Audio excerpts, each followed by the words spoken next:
Hello, you wonderful people, and welcome to another episode of SuperFantaFi. This mega show where we talk about TV shows of the supernatural, fantasy, and/or science fictional genre. For today's episode, I'm going to talk about Lazarus Season 1, Episode 4. A lot of really interesting things went down in this episode, so let's break it down.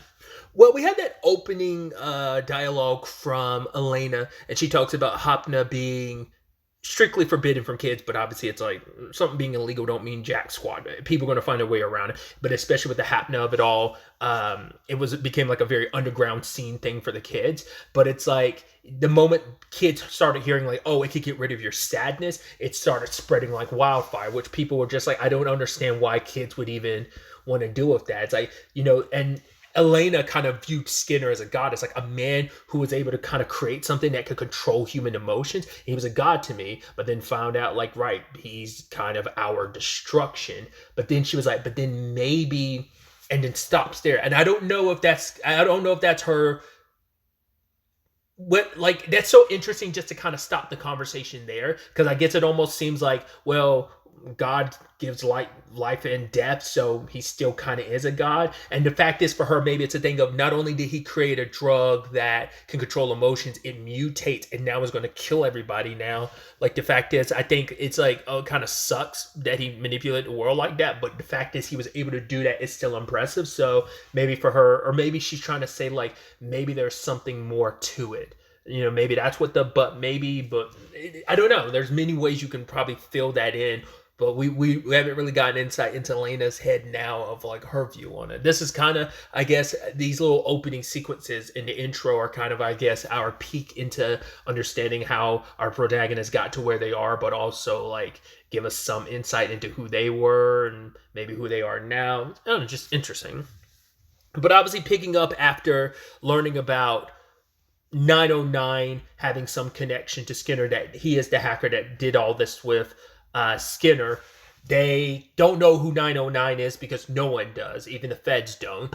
But there is a trader, a stock trader and stuff like that named Sam, who ended up his deposits are into 909's digital wallet. But it also seems like Sam also made some bets around the time, like he sold some stocks or whatever before Hapna fell, because it was like before the announcement. So it's like, okay, so you have some insider information. So if we're going to find 909, we need to go after Sam, because going after Sam gives us 909, which potentially gives us Skinner. So they have to ultimately go undercover. I love the whole, they were disgusted by, they're looking at Sam, they're like, oh man, he's probably a douchebag, rich, entitled asshole. And Doug's like, oh, come on, don't judge him too much. We shouldn't be so judgy. And then immediately they turn on a video and they're like, oh my God, everything we thought about him was right. He's even grosser than we thought. It's like, and then we find out he's even grosser than what we thought.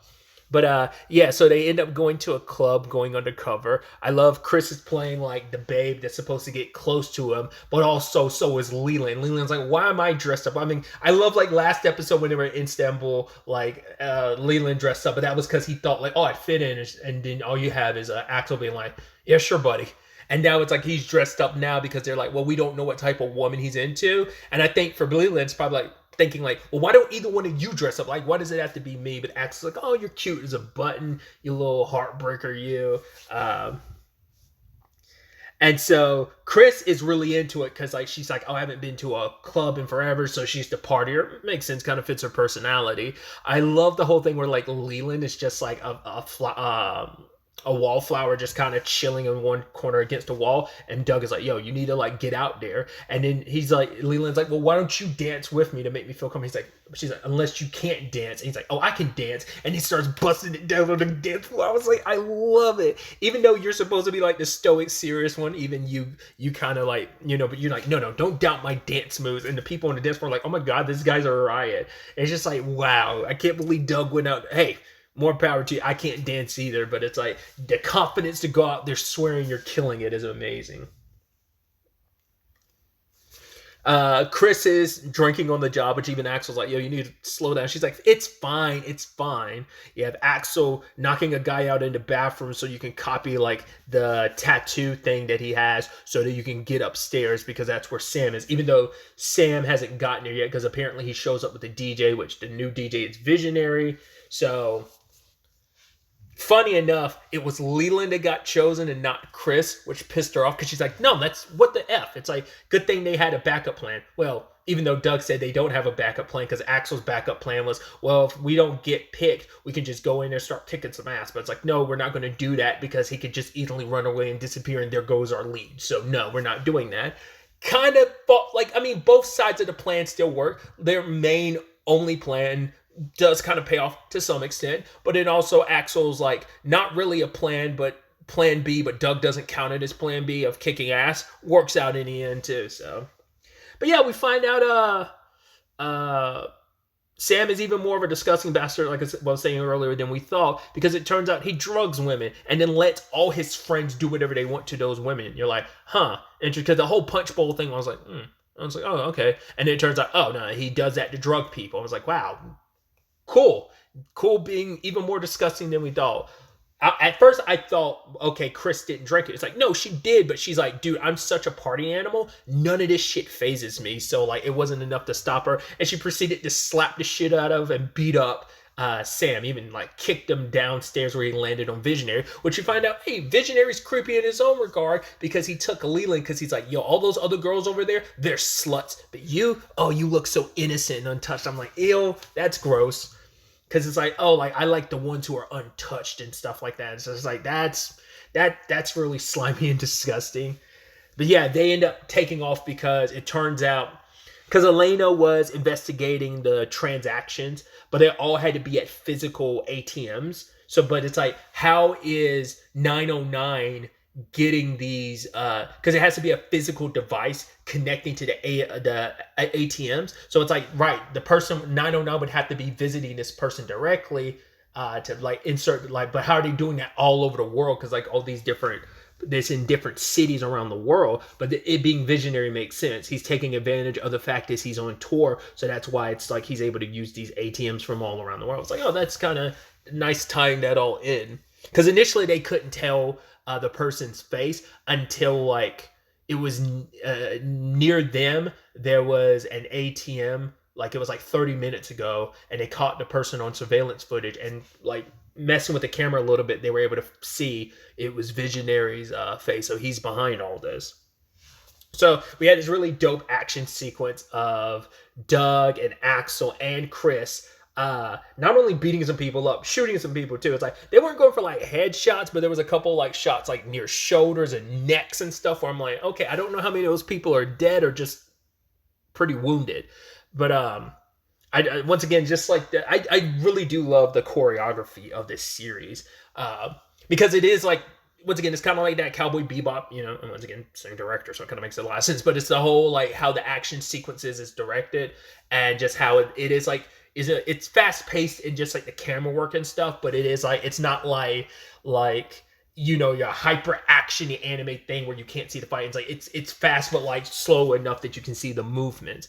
I also love like that movement with like when Axel was kind of dancing Chris around. I was like, I am a sucker for that. Like, I think that's the sickest thing. One of the sickest moves in like a duo fight is when people, because like the most recent example I saw of that would probably be like oh god, it was Dan. It was it episode 9? Yeah, it was episode 9 of Dan that has like a duo fight. I was like, oh, I love stuff like that where it's kind of almost like a dance and ballet, and especially like with him grabbing her hand and like kind of pulling the trigger at certain points. I was like, oh, that's really dope. And then Axel, being the crazy daredevil that he is, jumping off the helipad just to go get onto the helicopter. It's like he had no backup plan. Luckily, Leland and Doug got in the car and they drove after, and they ended up having like a drone kind of act almost like a goblin glider, kind of luckily coming through in the end when the helicopter shook him off. I'm like, what were you going to do? But he's like, it's all going to work out, I guess. You would have been super dead otherwise. I don't know how you were going to be fine with that, but, and he didn't seem too where he's just like, oh shit, well, it's about, oh, never mind, I'm good. I also love the whole situation with the AI system of the helicopter when it's like, oh, shake him off, but it's like, no, I can't make those movements. He's like, I'm your owner, do what I say. He's like, no, I refuse. He smashes it with his foot. Beep, boop, beep, bop, beep. And then he does it again, and then they end up crashing into water. And then the AI system's like, "I told you so." I'm like, I love how snippy and snarky it is. I love that. But yeah, Axel catches up with them and is like, "Okay, what's your connection to Skinner?" It's like, they have none, because 909 didn't have any direct connection with Skinner. The reason why he knew about the Hapna situation is because he stole information from, was it Delta Medical, which I think they're probably the ones trying. Well, obviously the FDA was the one getting chewed out, but Delta Medical, it seems like, well, it's like he didn't directly get it from someone. He hacked into their information and found out about this and took advantage of it. So they have no direct connection to Skinner, but it is interesting to know that this medical company did know. So it means ahead of time they knew what was happening with Hapna. Well, that's the question. How far in advance did they know? Like when they got Hapna 3 years ago, did they already know and they just didn't care? And maybe that's also Skinner's point of just kind of unveiling, maybe this is some grand conspiracy to unravel a lot of societal issues, which, I mean, it seems like that's what it was at the beginning, but kind of unraveling I'll see how this medical company did what it did. There's other shady stuff you'll unveil about them the deeper you go, when it's just oh, maybe this isn't the only medicine they let go through, just even though they knew what they knew. I mean, it could also be a thing of they didn't find out until well after. I mean, yes, the information was already there before the Hapna reveal was. So either, like I said, either they knew 3 years ago when it let it all happen, or they didn't find out until well into Hapna already being worldwide. And then it's well, we can't pull it off the shelves now, because if we do, we're screwed. It could also be a thing of they probably wanted to wait to announce it to the world the moment they have a cure, because that's why Sam was not. He's partying up once again.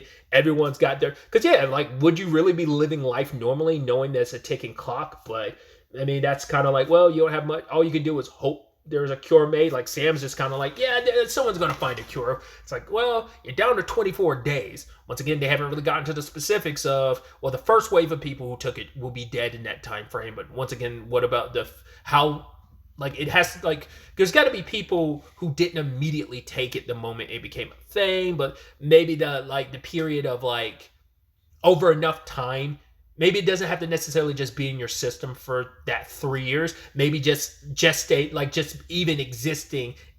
No, it seems like it has to be ingested, being in your system for that 3 years for that to happen. But maybe in general, even if it's sitting on shelves and then you take it a year later, a year in its life cycle as Hapna has already passed, even though it's not in your system. So maybe that's the justification. So that could be even more people will die than I was kind of giving it credit for, because I thought okay, if you took it pretty early on, you're gonna die. But people took it way later. So if you took it a year later, wouldn't you still have a year time? But like I said, maybe even just sitting in in its pill form, not even being digested, still plays into the life cycle of it. And so everyone's kind of screwed no matter when you took it, because the pill's life cycle is still the same regardless. Once again, I'm probably getting too nitty gritty about it, but like I said, it's just, I'm always just curious about that, because I don't think the show's given a definitive answer on that.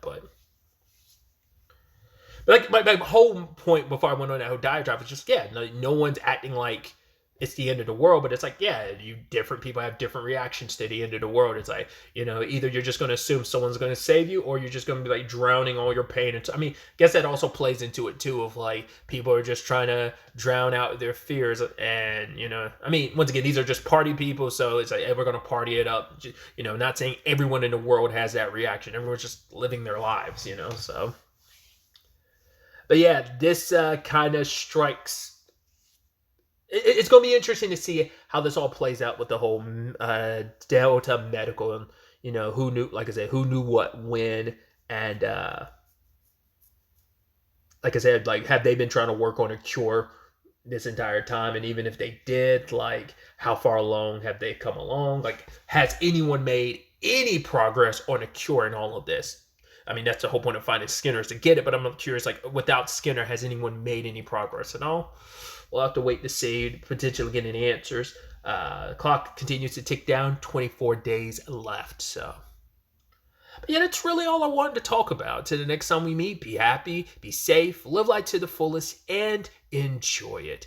Good day and goodbye.